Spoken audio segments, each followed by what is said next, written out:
ఇక డీటెయిల్స్ చూస్తే ఎమ్మెల్సీ ఎన్నికలు ఆషామాషిగా జరుగుతున్నవి కావని ఎంతో ప్రతిష్టాత్మకమైనవని తెలంగాణ రాష్ట్ర tourism corporation chairman Patel Ramesh Reddy అన్నారు. ఇక ఎమ్మెల్సీ ఎన్నికల ప్రచారంలో భాగంగా ఆదిలాబాద్కు విచ్చేశారు. పట్టణంలోని కందిస్ యూనివర్సిటీ క్యాంపు కార్యాలయం ప్రజాసేవా భవన్లో ఆదిలాబాద్ అసెంబ్లీ ఇన్ఛార్జి కందిస్ యూనివర్సిటీ అధ్యక్షతన జరిగిన సమీక్షా సమావేశానికి ఆయన ముఖ్య అతిథిగా హాజరయ్యారు. పట్టభద్రుల ఎమ్మెల్సీ ఎన్నికల్లో అవలంబించాల్సిన వ్యూహాలపై పార్టీ శ్రేణులకు దిశానిర్దేశం చేశారు. రేవంత్ రెడ్డి ముఖ్యమంత్రి అయ్యి కాంగ్రెస్ అధికారంలోకి వచ్చిన తర్వాత 4 ఉమ్మడి జిల్లాలకు సంబంధించి పట్టభద్రుల అందుకే ఎన్నికకు అంత ప్రాధాన్యత ఏర్పడిందన్నారు. కాంగ్రెస్ పరిపాలనల పట్ల ఏ విధంగా ఉన్నారనే విషయం ఈ ఎన్నిక ద్వారా స్పష్టంగా తెలవబోతుందని అన్నారు. ప్రజల అభిమానాన్ని చూరగొన్నారా లేదా అనేది కూడా తెలిసిపోతుందని అన్నారు. 10 ఏళ్లలో కేటీఆర్, హరీష్ రావు విధ్వంసం చేశారని అన్నారు. బీఆర్ఎస్ అధినేత కేసీఆర్ కుటుంబ లక్షల కోట్ల రూపాయలు దోపిడీ చేసిందంటూ ఘాటుగా వ్యాఖ్యానించారు. కాళేశ్వరం ప్రాజెక్టు పేరిట విచ్చలవిడిగా దోచుకున్నారని ధ్వజమెత్తారు.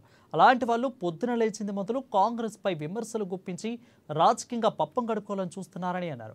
అటు బీజేపీ సైతం ప్రజల విశ్వాసాన్ని కాంగ్రెస్ కోల్పోయిందని, ఇచ్చిన హామీలను విస్మరించిందని దుష్ప్రచారం చేసిందని అన్నారు. దీన్ని తిప్పికొట్టాలంటే రాబోయే ఎమ్మెల్సీ ఎన్నికలో కాంగ్రెస్ సత్తా చాటాలని పిలుపునిచ్చారు.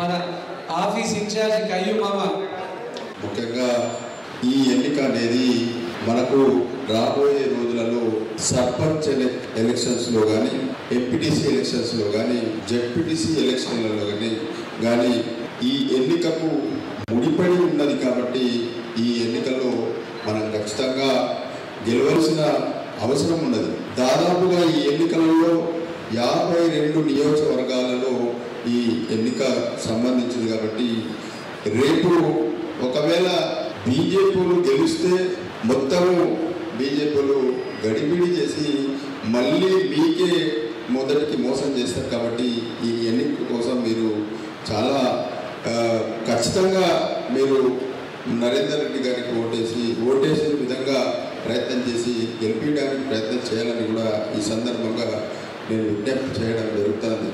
మిమ్మల్ని గుండెల్లో పెట్టి చూసుకుంటాం. పార్టీ నిర్మాణం కోసం పనిచేసే వాళ్ళందరినీ కూడా ఈ ఎమ్మెల్సీ ఎలక్షన్లలో కూడా దయచేసి అందరం కూడా విలేజ్లకు పోదాం. మన ఆదిలాబాద్ పట్టణంలో వార్డ్ వైజ్ మన బండారి సతీష్ గారు కూడా పార్టీ నిర్మాణం కోసం బాగా కష్టపడతా ఉన్నారు. కింది స్థాయి నుంచి కూడా నిర్మాణం ఎట్లా చేయాలనేది కూడా ఆలోచన చేయాలా.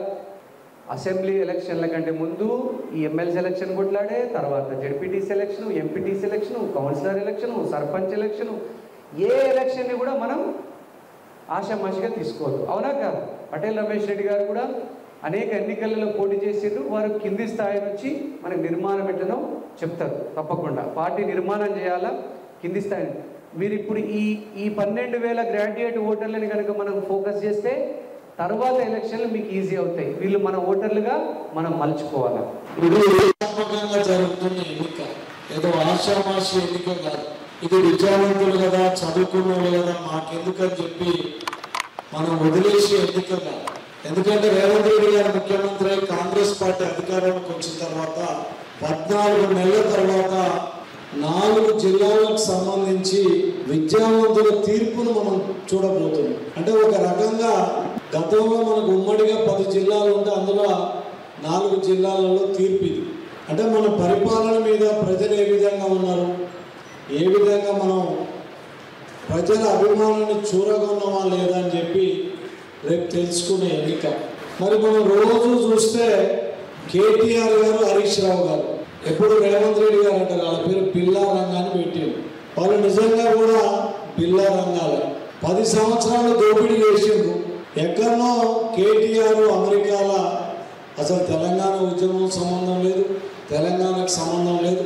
ఆయన అక్కడ ఉన్నాయన ఉద్యమం అని వచ్చి తెలంగాణ ఏర్పడిన తర్వాత కేసీఆర్ గారి కుటుంబం 1,00,000 కోట్లకు పైగా దోపిడీ చేసి ఇలా కేసీఆర్ కానీ, కేటీఆర్ కానీ, హరీష్ రావు కానీ, కవిత కానీ, సంతోష్ రావు కానీ విచ్చలవిడిగా దోసుకున్నారు. 7 లక్షల పైగా కోట్ల అప్పులు చేసి మా దగ్గర మా ప్రాంతంలో నల్గొండ జిల్లాకు సంబంధించి కాళేశ్వరం ప్రాజెక్ట్ అని వరంగల్లో కడితే 1,00,000 కోట్లు పెట్టింది. 7-8 టీఎంసీలు కూడా నిల్వ ఉండలేని పరిస్థితి అండి. మనం చూసిన మేడిగడ్డ దగ్గర ఆ కూలిపోతుంది. అలాంటి వాళ్ళు రోజు పేపర్లల్లో కాంగ్రెస్ పార్టీ పని అయిపోయింది, కాంగ్రెస్ ప్రభుత్వం పని అయిపోయింది, ప్రజలలో విశ్వాసం కోల్పోతుందని చెప్పి ఒకవైపు వాళ్ళు, ఇంకొక వైపు బీజేపీ నాయకులు వీళ్ళు హామీలు అమలు చేయలేదు, ప్రజా విశ్వాసం కోల్పోతున్నారని చెప్పి ప్రకటనలు ఇస్తున్నారు. కానీ మనం కనుక ఎమ్మెల్సీని గెలిపించుకోలేకపోతే వాళ్ళు అన్నదే వాస్తవం అయ్యే పరిస్థితి ఉంటుంది. కాబట్టి దీనిని మనం చాలా సీరియస్గా తీసుకొని దీన్ని గెలిపించేదాకా మనం ముందున్నాం. రేపు జరగబోయే ఎన్నికలలో నరేంద్ర రెడ్డి గారిది 2వ నెంబర్ సీరియల్, అది కూడా అందరికి చెప్పండి, ఎందుకంటే ఇక్కడ గుర్తులు ఉండవు. ఆ 2వ నెంబర్ దగ్గర ఆ గల్లాలలో 1 రాయాలి అంతే, మొదటి ప్రాధాన్యత ఓటు. మరి అందరికి కూడా అవగాహన ఉంది, ఇవన్నిటికి కూడా అవగాహన చేసి ఎక్కడ ఓటు కూడా మురిగిపోకుండా 2